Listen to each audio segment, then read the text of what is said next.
আসসালামু আলাইকুম। শুভেচ্ছা সহ আমন্ত্রণ জানাচ্ছি জাগো বাংলা জনপদ বার্তায়। আপনাদের সাথে আছি আমি জেরিন হাসান। এখনকার সংবাদ একই সাথে জাগো বাংলার ইউটিউব চ্যানেল ও জাগো বাংলার ফেসবুক পেজে লাইভ স্ট্রিমিং হচ্ছে। বাগেরহাটে একাধিক মানবাধিকার ও গণমাধ্যম সংগঠনের উদ্যোগে বিশ্ব মানবাধিকার দিবস 2025 পালিত হয়েছে। বুধবার শহরের বিভিন্ন স্থানে র্যালি, আলোচনা সভা ও সুধী সমাবেশে অংশ নেন মানবাধিকার কর্মী, আইনজীবী, সাংবাদিকসহ বিভিন্ন শ্রেণী পেশার মানুষ।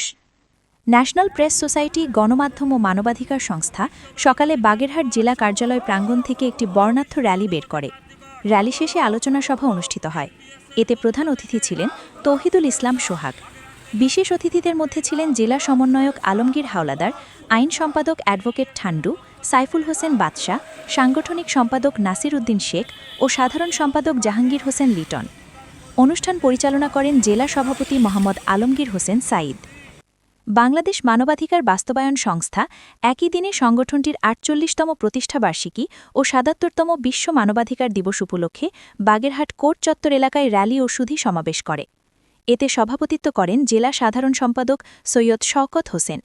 এ সময় বক্তব্য দেন পৌর শাখার সিনিয়র সহসভাপতি এজিপি অ্যাডভোকেট হিরত মিনা, সহসভাপতি খুরশিদা রহমান জুই, সদর উপজেলা শাখার সিনিয়র যুগ্ম সাধারণ সম্পাদক অ্যাডভোকেট জান্নাতুল ফেরদাউস তানিয়া, অ্যাডভোকেট আব্দুস সালাম, জেলা কোষাধ্যক্ষ সৈয়দা তৈফুন নাহার সহ অন্যান্য সদস্যরা।